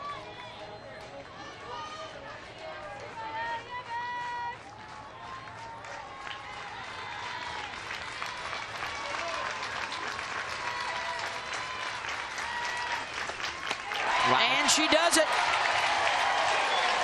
A dozen on the day. And another 1-2-3 inning. Jordy Fromm with 12 strikeouts. Ties for a season high. Using the changeup, Jordy Fromm, just so much talent in that circle with those 12 strikeouts.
A 2-run 5th inning gets Nebraska on the board. And with Jordy Fromm on base, Hannah Core down the right field line. 2nd game in a row. She's got a run-scoring triple in the scorebook. Hannah Kammensen then knocked her in. So they've scored all 6 of their runs so far in the tournament, with 2 outs coming late in games. Been a little bit quiet first and second time through the lineup, but figuring it out late in the game. And they'll see a new arm in the circle now. Maggie Place comes in for GCU. 22nd appearance. 7-0 with a 2.35 ERA. Has those 12 walks and a little over 41 innings. She likes to throw the changeup as well. And it is floaty. That's it there, 51 miles an hour.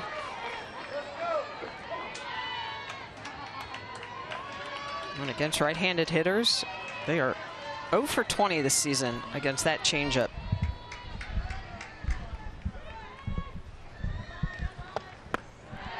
Arizona just hit another home run. They are beating Duke in Durham 10-1. Ouch. Blue Devils might be the 2nd seeded team to lose. joining Florida State. Seminoles will try and work their way out of the losers bracket in Tallahassee this afternoon.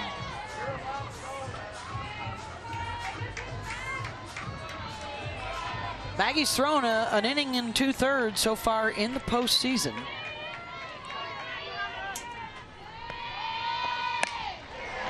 And a line shot snagged by Ellie Pond, 1 down. Ellie Pond's having a heck of a day down at the hot corner. It's a shot off the bat. Got first out for a new pitcher.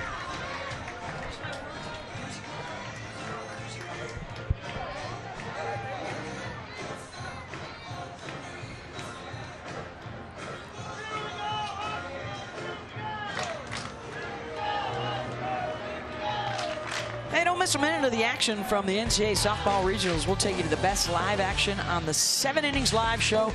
That's on the ESPN app. We got it on up here in the booth today, checking out action from around the country. Every game and every big moment on the road to the Women's College World Series, only on the ESPN networks. They're showing Florida State right now just getting underway against Jacksonville State. Win or go home. I think I'm going to watch the second game with a lemonade on the berm, guys. Oh, yeah. Let Michael reach. Yep. With my glove on, just in case. Oh, yeah. He's ready. Got the shades just in case. He's sun looking for pops out. looking for a frown bomb out there, too. right. 2 runs on 2 hits. That is all the Huskers have mustered thus far. Well, both hits by Hannah Core. The rest of the lineup's been a little silent. And this is a big exclamation point for me for Nebraska. Their offense has not showed up. I mean, I know we're only just game and a half in. Struggling with the changeup. Give credit to the pitchers that they are facing. South Dakota's Madison Evans and obviously Taryn Batterton, who got the start against them now, but there's also a bit of pressing. You can tell adrenaline gets high, you start chasing pitches, not recognizing the changeup. That's drilled out to center, and right there waiting is McCray. She 2 didn't down. have to move. No, she did not. A couple of hard line drives. It's a weird feeling as an outfielder, by the way, when a ball is hit literally right to, and you want to move. You're like, but I feel like I need to go back or in, and then you're just like, no, it's really just right to me. Especially if you're Sydney McCray. We've seen her like to show off her wheels. So this is Sammy Bland. Otherwise, Maggie Place is coming on with a 1-2-3 inning.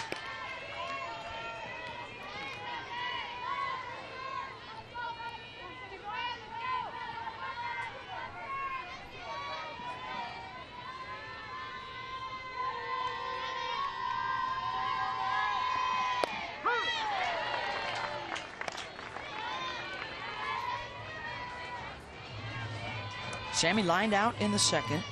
Reached on a fielder's choice and stole a base in the 4th.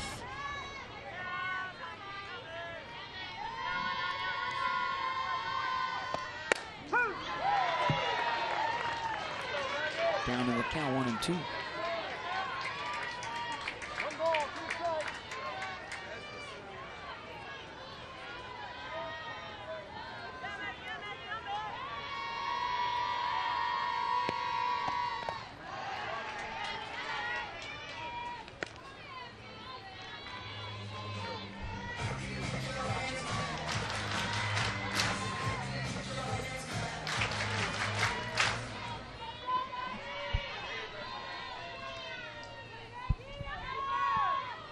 Two pitch.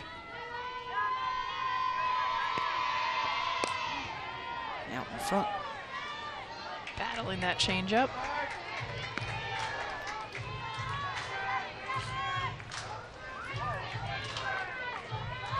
Yes. Got one. Best kind of souvenir. Got one. Hide it. Don't let anyone else see. Put it in the glove. Yeah, Pretend like you brought it from totally. home. She is hiding it. She's like, nope. I'm taking this home. She's going to get it signed is what she's going to do. Oh, that hits her. Went behind her back. Dangerous on the bases. Now she said, I'm going to catch one for my sister now. Yep. We got to get 2 today. That is a good day. Softballs are so much cooler than baseballs, too. They're just bigger, bright colors. Can't lose with softball, that's for sure. Oh, somebody's texting them. Somebody's texting them that they're on national television. And a new pitcher's going to come on here for GCU. We'll take a timeout. Be right back. Ladies, check it out. See you in a minute.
All right, the 6'1" freshman from Aberdeen, Washington, Lily Camp, is the third pitcher of the game, the second this inning for GCU. Comes out with 2 outs and a runner on base. Just 6 walks and a little over 20 innings pitch. And look at the way she's going to use that curveball, rise ball very effectively. And it's interesting to note that left-handed hitters are just hitting $130 against her because she has the ability to throw in so many different directions, more than likely drop ball, screwball in those situations, all around 60 miles an hour. A good matchup for her with that batting average with Casey Hoffman, one of 2 lefties in this Nebraska lineup coming up.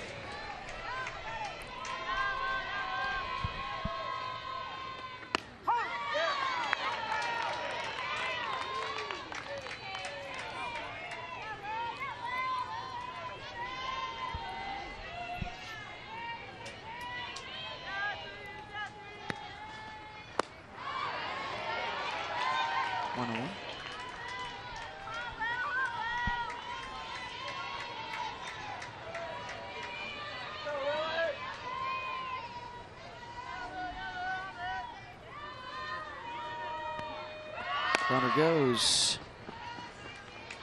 Smacked foul.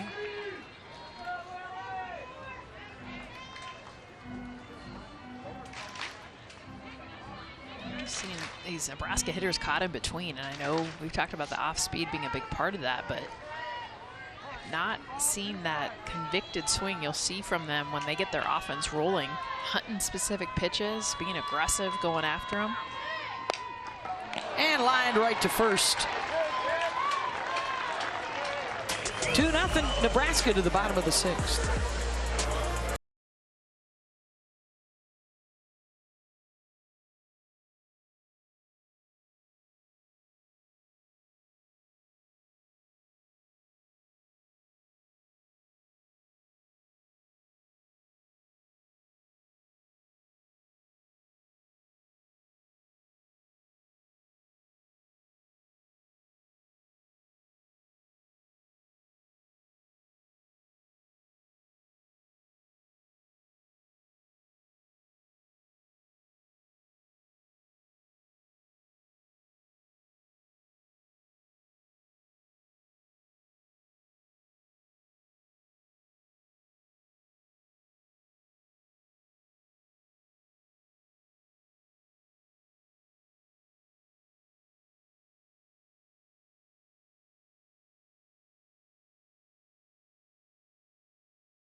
Here's our Capital One rewarding performance. Well, and of course, it's Jordy Fromm, who's just been outstanding in the circle, really driving this Cornhusker train down the line. I mean, she has just been outstanding with that changeup, the rise ball. She has struck out every batter in this GCU lineup, and it's been a various number of pitches. It's been the changeup that's been effective, but the rise ball at the top of the zone. She's also used the screwball to lefties. Jordy Fromm having herself a day. And good thing they've got her. I mean, you mentioned it ties the season high with strikeouts, but only 2 hits offensively her team's been able to back her up with. And if they did not have her in the circle getting those 12 Ks. Yeah, that's the most by any pitcher so far through a day and a half of the postseason. Can she keep it going into the 6th? 9, and then the top of the order. She's done a terrific job keeping Sydney McCray off the bases. The leadoff batter, who was such a menace yesterday, she's on deck. That's a good way to describe her. She was a menace. She was very much a menace. Yep. Home runs, singles, likes that. Runs. Yeah.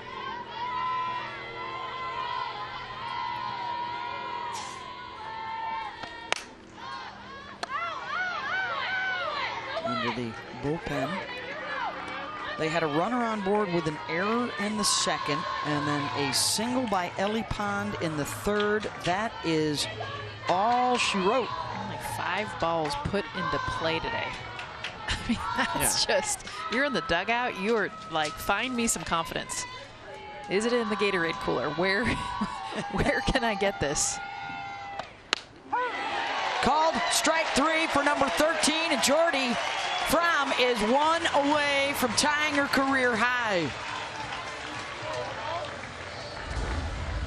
When she gets you thinking, I mean, this is right where you want to hit it. That is middle, and she hasn't done that much today.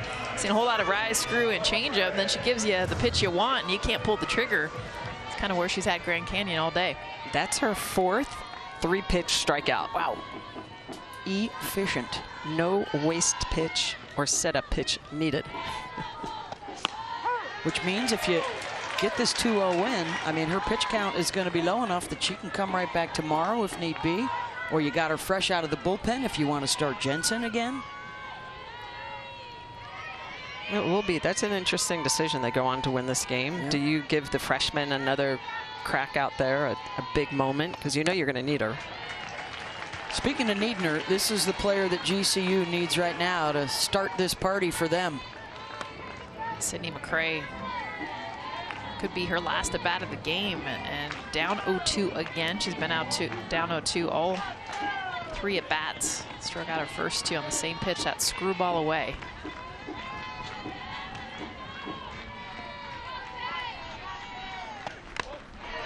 Ooh. Got it again. Yep. Farrell couldn't hold on, and then she's asking, is that a strike? And it is not. It's about a foot outside. She's not seeing that pitch very well. That streak is in jeopardy right now. 21 in a row, reaching.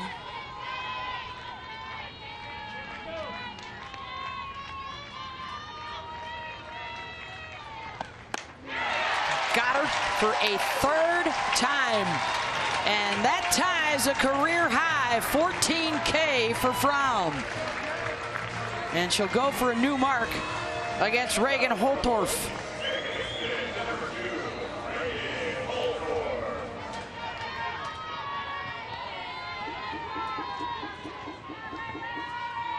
She doesn't want this to be her last weekend playing at home in Nebraska.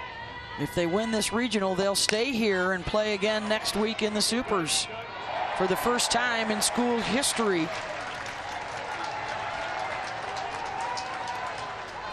You know, we're starting to see a lot of bronze statues for like women's basketball players. I think Jordy would be worthy of the first for a softball player to get a bronze statue outside their stadium here. She's got the Nebraska tattoo on her arm. Okay, but here's the question. If she gets said statue, is she hitting or pitching? I mean, hitting. 2. One down the first baseline. Or movable arms. With like movable arms. It's definitely got to represent. Wow. That's a great question. That's good, Smittle. For a new Foul. I mean, honestly, you're counting foul balls at this point. By the way, 12 straight strikes from Jordy Fromm this inning. Second time today. Yeah, she just is attacking these hitters. She had 15 earlier. Speaking of 15, that would be a new career high in whiffs. Does she get it right here?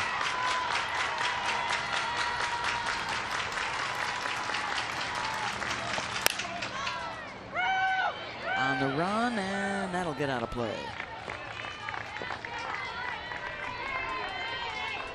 Holtorf with the most contact foul balls against Fromm. We haven't even seen foul balls.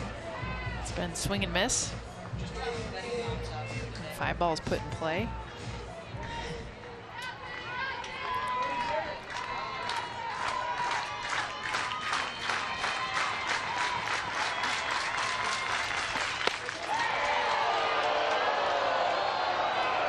Crowd, that's like a foot outside, and they're like wanting it.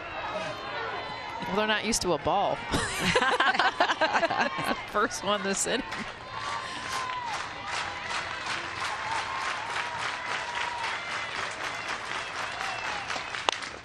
Slow roller to second. Kammensen scoops. Huskers are 3 outs away from a spot in the regional final. They're going to swing it one more time before that.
There is nothing like the Women's College World Series. The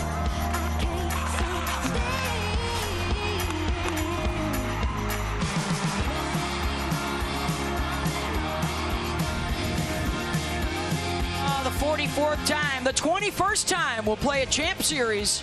We head back to Oklahoma City on May 28th, and of course, every pitch from every game on the ESPN networks. Might one of these teams be headed there? Well, Nebraska is a 4 seed, which means they're one of the favorites to do it. You've also got Stillwater Regional in there. If Nebraska wins this regional, one of those teams would come here next weekend.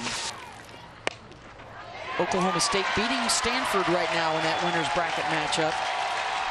And a base knock for Bacon. Nebraska needs this. They're going to go on to win into tomorrow. They need to get some more bats going besides just Hannah Core and Bella Bacon down here in the 8-hole. By the way, Jordy Fromm now on deck. Bella's on for the second time. She's got to stay in the game. They've already pinch run for her once, and here's Lauren Kammensen. A ground out and then popped up a sacrifice attempt. So let's see if she can right the wrong this time.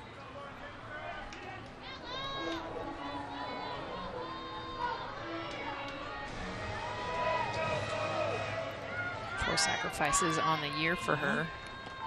Something that she is familiar with.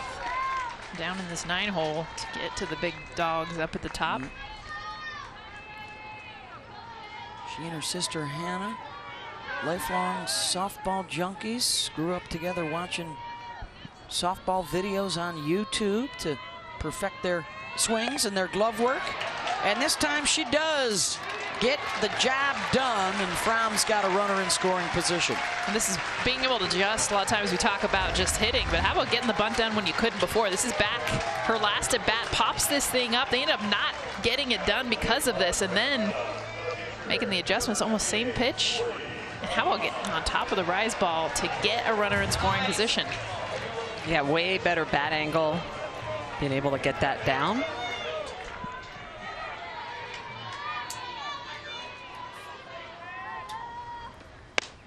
You know, the beauty of Hannah Core getting the 2 hits in this game is you got to pitch to Jordy, and that's another part of why Hannah has been so big in this lineup. Batting behind Jordy.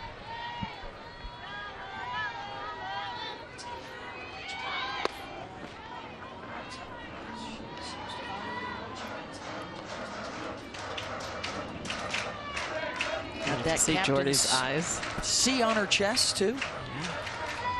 Looking at the corners, looking at where the defenders are playing her. That's why she's showing that bunt to try to pull them in, open up the lanes. Yeah, but it is a win if you get Jordy Fromm to bunt. Oh, yeah. With 1 out. I mean, I'd play back and be like, girl, I'll give you this hit all day long. Especially with a runner in scoring position. They just have 1 hit in the game with a runner on base. And they don't have one with a runner in scoring position yet. Bacon's out there at second.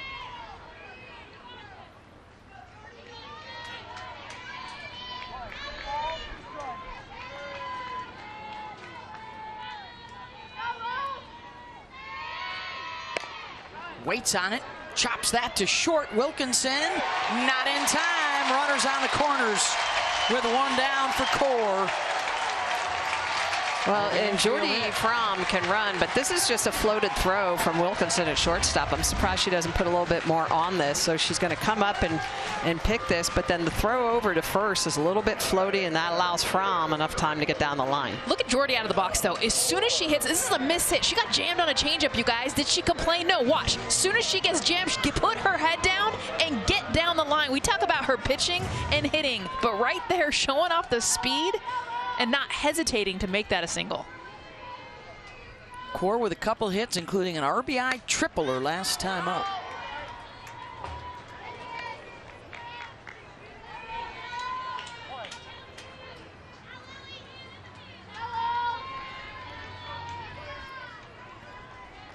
Core does a prayer every time before she gets in the batter's box, touches the ground.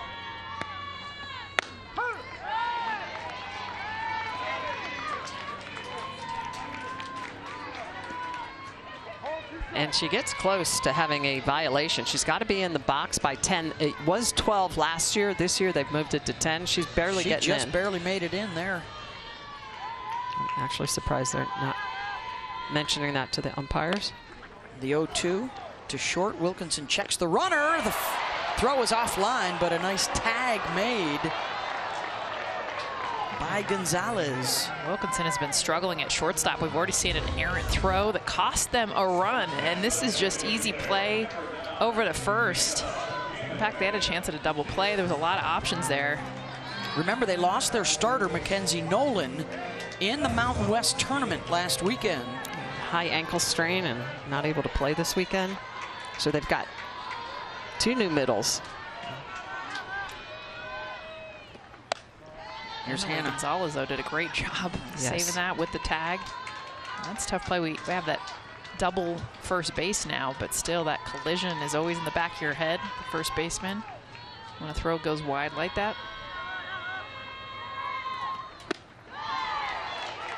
Swing and a miss for Lily Camp.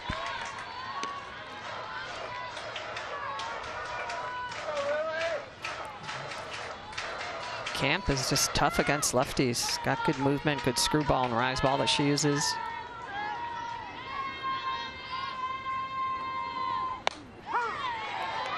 That's a screwball. Working that pitch on the outer half.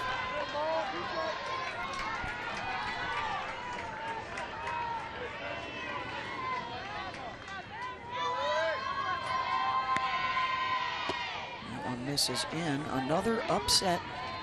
Arizona beats the 12 seed Duke. So a rough postseason continues for the ACC. Their top two teams will have to fight out of the losers bracket to survive at home in the regionals.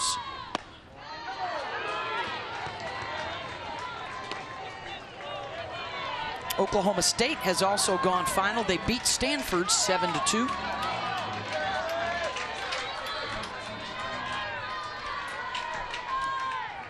Full count here.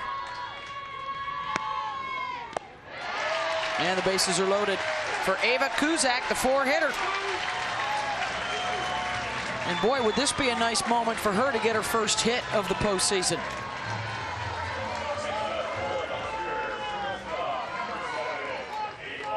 Fifth walk of the game given up by GCU. Also have a hit batter and an error. So it's been really the free passes. It hasn't been the hits that have put them in trouble. Nebraska needs that big hit, the one that's going to break this thing open. It's been a lot of singles, errors, just kind of figuring out a way. And the last two games for them have not had the bigger hits. Well, yesterday they finally had the consecutiveness in that fifth inning where they had 3 back-to-back hits, and they really have not had that here in this game. But Ava Kuzak, one of the best hitters in this lineup, and has been quiet, a lot of walks, good on base. Of course, that animal science major. She spent a lot of time on the farm working with cows in those batting gloves, by the way. That's my favorite thing of the shots that we've seen of her out on the farm is instead of using the farm gloves, she's got her batting gloves that she uses. Captain with that C on the jersey. Her Cal Boland is the unofficial team mascot. Here it is. Chance for a big blow here. No, her actual Cal Boland. Oh, yeah, that one, too. Not the stuff. Oh, and it's a pop-up in foul territory. And they leave the bases loaded. Last chance coming up for the Lopes. Can they walk it off in the bottom of the 7th?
It's a really good sign if you start out 2-0 in a regional and a great shot at advancing to the Supers.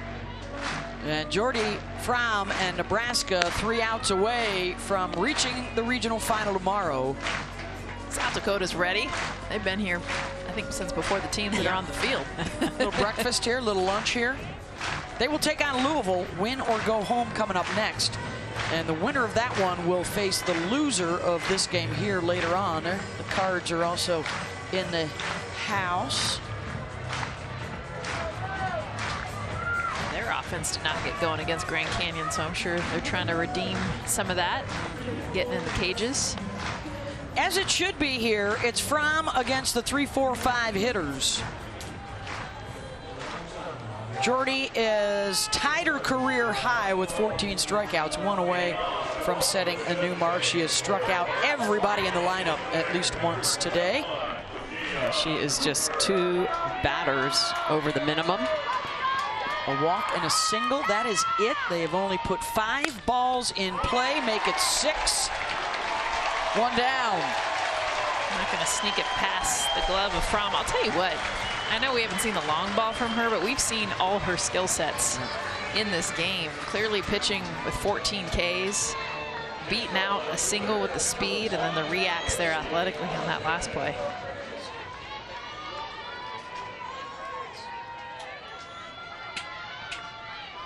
This just her 80th pitch, has been so efficient.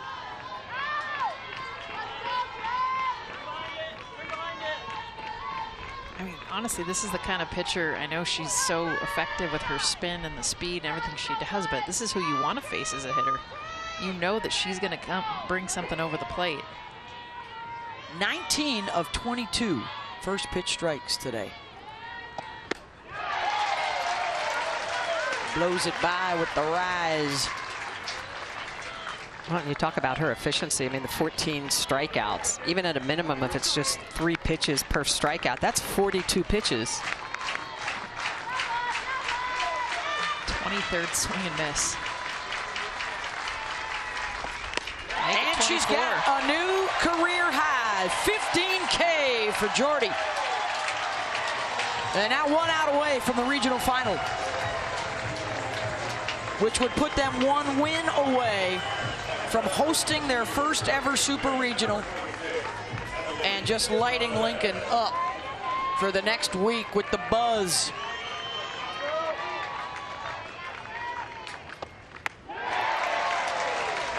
Emily Gonzo, last chance, or GCU falls into the losers bracket. Jordy also working on her 5th possible 1, 2, 3 inning. I mean, just the efficiencies today and the circles. She's just schooling everybody. The best pitching performance so far of this NCAA championship. When we don't talk about pitching this year, I mean, it has been the season of the long ball.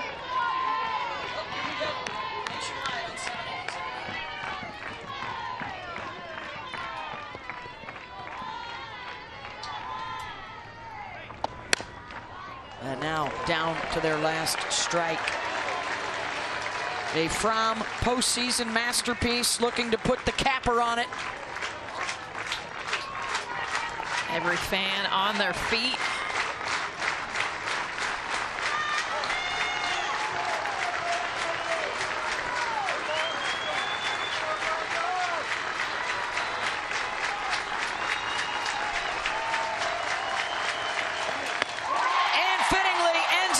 With a strikeout, 16 on the day. The complete game, 1 hit shutout.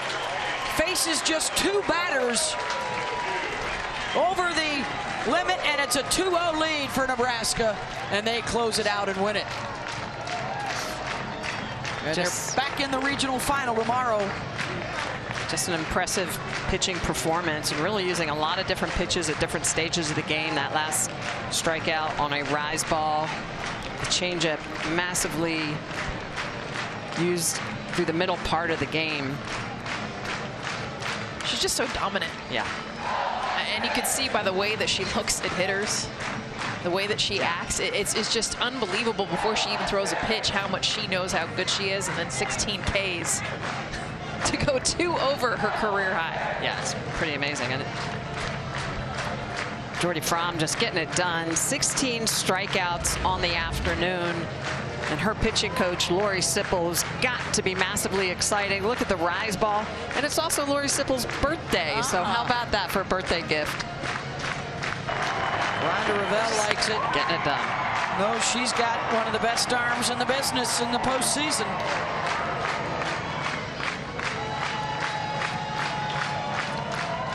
Look at the excitement, the passion.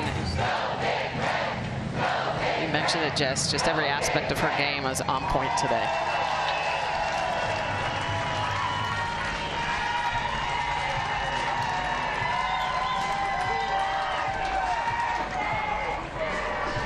Gem of a performance for Jordy Fromm.